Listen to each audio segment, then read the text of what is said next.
जमहूरियत का जनाजा है ज़रा दूम से निकले। बिस्मिल्लाहिर्रहमानिर्रहीम। अस्सलाम वालेकुम। लाज टीवी के साथ मैं हूं उमैर ख़ान। नाजरीन, आज अता तारड़ ने इस्लामाबाद में प्रेस कॉन्फ्रेंस की और उस प्रेस कॉन्फ्रेंस में उन्होंने मुख्तलिफ़ चीज़ें वाज़े की और उन्होंने सबूत दिया कि वो किस तरह से गैर जमहूरी क़ुव्वतें इस वक्त हमारे ऊपर हुकूमत कर रही हैं और कैसे वो जमहूरियत से दूर दूर तक उनका कोई ताल्लुक़ नहीं। चार चीज़ों के ऊपर बात की और उन्होंने कहा कि हुकूमत ने फ़ैसला किया है कि वो इन चार चीज़ों के ऊपर काम करने जा रही है। सबसे पहले महसूस नशिस्तों के ख़िलाफ़ नज़रसानी अपील की जाएगी। ये उनका कानूनी हक़ है, उनको ये अपील करनी चाहिए। लेकिन हुकूमत सुप्रीम कोर्ट ने जो फ़ैसला दिया है पाकिस्तान तहरीक इंसाफ के हक़ में, उसके बाद और इसके अलावा जो इमरान खान साहब के ऊपर जो केस था इद्दत का, उसके ख़िलाफ़ जो इमरान खान साहब के हक़ में जो फ़ैसला आया है, उसके बाद हुकूमत के अवसान ख़ता हो गए हैं। हुकूमत को फ़िक्र लाहक हो गई है कि अब उनके ख़िलाफ़ महाज़ शुरू होने जा रहा है। और उसके बाद इमरान खान साहब बाहर, जब उनको नज़र आया कि इमरान खान साहब बाहर आते हुए दिखाई दे रहे हैं, तो वो इस वक्त पागल हो चुके हैं। उनके सामने जो कुछ भी आ रहा है एक पागल की तरह वो उठाकर मारने की कोशिश कर रहे हैं। आज की प्रेस कॉन्फ्रेंस में उन्होंने जो चार बातें की, एक तो महसूस नशिस्तों के हवाले से सुप्रीम कोर्ट में अपील की जाएगी फ़ैसले के ख़िलाफ़। दूसरी चीज़, पाकिस्तान तहरीक इंसाफ पर पाबंदी लगाई जाएगी। हुकूमत ने फ़ैसला किया है कि पीटीआई के ऊपर पाबंदी लगाई जाएगी। तीसरी चीज़, इमरान खान, आरिफ अलवी और साबिक डिप्टी स्पीकर कासिम सूरी पर आर्टिकल 6 लगाकर उन पर गद्दारी का मुकदमा चलाया जाएगा। ये और आखिरी चीज़, बैरूनी मुल्क बैठकर मुल्क मुखालिफ सरगर्मियों में मुलव्वस अफराद के पासपोर्ट ब्लॉक किए जाएंगे। इस पर बात करेंगे। सबसे पहली जो चीज़ है वो तो महसूस नशिस्तों के हवाले से उनका कानूनी हक़ बनता है, उनको नज़रसानी अपील करनी चाहिए। लेकिन दूसरी जो चीज़ है पाकिस्तान तहरीक इंसाफ पर पाबंदी के हवाले से, इन पर पाबंदी कैसे लगाई जा सकती है? वो एक सियासी जमात है और पाकिस्तान की तारीख़ में उसकी एक लंबी हिस्ट्री है जद्दोजहद की, अवामी हकूक़ की, आइन और कानून की बालादस्ती की। अभी जो उन्होंने तहरीक शुरू की है उस हवाले से मैं बात कर रहा हूँ। उनकी एक तवील हिस्ट्री है।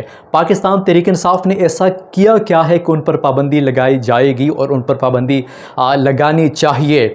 दूसरी चीज़, इमरान खान, आरिफ अलवी, कासिम सूरी पर आर्टिकल 6 लगाकर उनके ख़िलाफ़ गद्दारी का मुकदमा दर्ज करके कार्रवाई की जाएगी। ये चीज़ समझ में नहीं आ रही। इमरान खान साहब ने कौन सी गद्दारी की है? आरिफ अलवी तो सदर पाकिस्तान कह रहे हैं, उस पर तो ये आर्टिकल 6 नहीं लग सकता, उनको इस्तिस्ना हासिल है। अब इमरान खान साहब और कासिम सूरी बाकी बच जाते हैं। अब ये दोनों शख्सियात, एक पाकिस्तान के साबिक वज़ीर आज़म, मुल्क की सबसे बड़ी पार्टी के लीडर और अवाम के तर्जुमान इमरान खान साहब और कासिम सूरी साबिक डिप्टी स्पीकर के ख़िलाफ़ कैसे, उन्होंने किया क्या है? अब इमरान खान साहब ने कौन सी गद्दारी की है? मुल्क के ख़िलाफ़ उन्होंने क्या किया है? उन्होंने तो अवाम की हकूक़ की बात की है। अगर इमरान खान साहब गद्दार हैं तो फिर जिन लोगों ने पाकिस्तान तहरीक इंसाफ को 8 फरवरी को वोट दिया, क्या आप उन्हें भी गद्दार डिक्लेयर कर देते हैं? ये एक सवालिया निशान है। अब इनके रास्ते में एक रुकावट है। रुकावट ये है कि ये आर्टिकल 6 नहीं लगा सकते। वो इसलिए कि इमरान खान साहब के ख़िलाफ़ इस तरह का ऐसा कोई बड़ा इल्ज़ाम नहीं है कि उन्होंने आइन तोड़ा हो, उन्होंने कानून की नाफरमानी या खिलाफ वर्जी की हो बड़े लेवल पर, ताकि उनके ख़िलाफ़ आर्टिकल 6 लगाकर गद्दारी की कार्रवाई की जा सके। ये चीज़ें तो ये अब जल्दी में हैं। अब इनके अवसान ख़ता हो चुके हैं।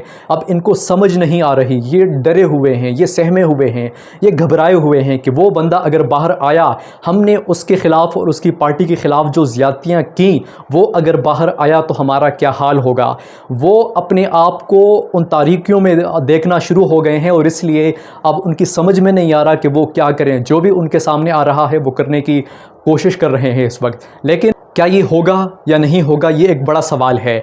और आर्टिकल 6 ये कोई मजाक नहीं है। ये कोई पाकिस्तान तहरीक इंसाफ और इमरान खान के ख़िलाफ़ जितने मुकदमात दर्ज किए इन्होंने, ये कोई उस तरह के मुकदमात नहीं है कि वो आसानी से कर सकते हैं और ये कर पाएंगे।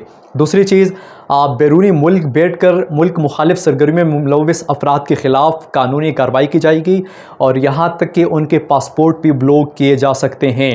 अब पाकिस्तान से बाहर जो पाकिस्तानी बैठे हैं وہ کیسے ملک مخالف سرگرمیوں میں ملوث ہو سکتے ہیں؟ اب سوال یہ ہے، اور اس کا فیصلہ کون کرے گا؟ یعنی کہ کوئی باہر پاکستانی بیٹھا ہے، وہ اگر کمپین کر رہا ہے، عوام کے جذبات کی بات کر رہا ہے، قانون کی اور آئین کی بالادستی کی بات کر رہا ہے، تو وہ ملک کے خلاف سرگرمیاں کیسے ہوئیں اور وہ کیسے ملک کے خلاف سرگرمیوں میں ملوث ہو سکتا ہے؟ وہ تو آئین اور قانون کی بالادستی کی بات کرتا ہے۔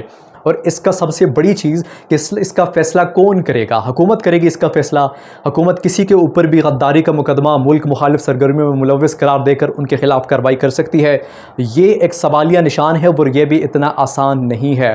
اس کے علاوہ اجمل جامی نے کل ایک بات کہی تھی کہ ان کو خبر ملی ہے کہ ملک میں حالات افراتفری کی طرف بڑھ رہے ہیں، اور جب یہ حالات مزید بگڑ جائیں گے تو جو اسٹیبلشمنٹ ہے وہ سوچ رہی ہے کہ آگے آنے والے 2 مہینوں میں پاکستان میں ایمرجنسی یا مارشل لا لگایا جا سکتا ہے۔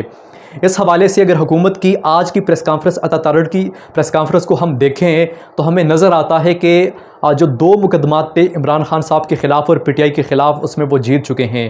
جو بڑے بڑے کیسز انہوں نے بنائے تھے اور 30 سال سے زائد کی سزا عمران خان صاحب کو انہوں نے دی تھی، ان کو لگتا تھا کہ یہ ایک طویل لمبے کیسز ہیں اور یہ جب تک ہمارے 5 سال پورے ہوتے ہیں یہ کیسز چلتے رہیں گے، لیکن وہ کیسز فارغ تھے۔ ان کیسز میں کوئی اس کی حیثیت نہیں تھی، کوئی ان کی اہمیت نہیں تھی، اور اس میں ایسا کچھ بھی نہیں تھا جو کہ یہ ثابت کرتے کہ عمران خان صاحب کے خلاف یا پی ٹی آئی کے خلاف یہ کیسز لڑے جا سکتے ہیں یا اس کیسز کی کوئی حیثیت یا اہمیت ہے۔ اسی لیے وہ کیسز جب فارغ ہوئے تو ان کو سمجھ آ گئی کہ وہ بندہ باہر آتا ہوا دکھائی دے رہا ہے۔ اب یہ ڈرے ہوئے ہیں اور یہ اس ڈر اور خوف کی وجہ سے اب ان کے پاس کچھ بھی نہیں ہے۔ یہ جو بھی کچھ کریں گے یہ ان کے خلاف پڑے گا، اور یہ ابھی اپنے لیے وہ قبر کھود رہے ہیں جس میں بعد میں یہ خود اسی میں گریں گے یا انہیں گرایا جائے گا کسی بھی طرح سے۔ جمہوریت کے خلاف جس سازش کی بات کی جاتی ہے وہ یہ سازش ہے، جو ایک جمہوری پارٹی پر پابندی لگا کر ایک سابق وزیر اعظم پر بغیر کسی وجہ کے اس کو غدار قرار دے کر، یہ اصل جمہوریت کے خلاف سازش ہے۔ اور اس سازش کا حساب جتنی بھی پارٹیاں ہیں اور جو بھی اس میں ملوث ہوگا، اپنے آپ کو ملوث کرے گا، پیپلز پارٹی، MQM اور باقی جو پارٹیاں ہیں، کیا وہ بھی اس معاملے میں حکومت کا ساتھ دے گی یا نہیں؟ جو بھی اس میں اپنے آپ کو ملوث کرے گا اس کے خلاف آنے والے وقتوں میں اس کے خلاف کارروائی کی جائے گی، اور وہ اپنے آپ کو اس گھڑے میں دیکھیں گے جو گھڑا آج وہ پاکستان تحریک انصاف کے لیے کھود رہے ہیں۔ آج تک کے لیے اتنا ہی۔ عمیر خان کو اجازت دیجیے۔ اللہ نگہبان۔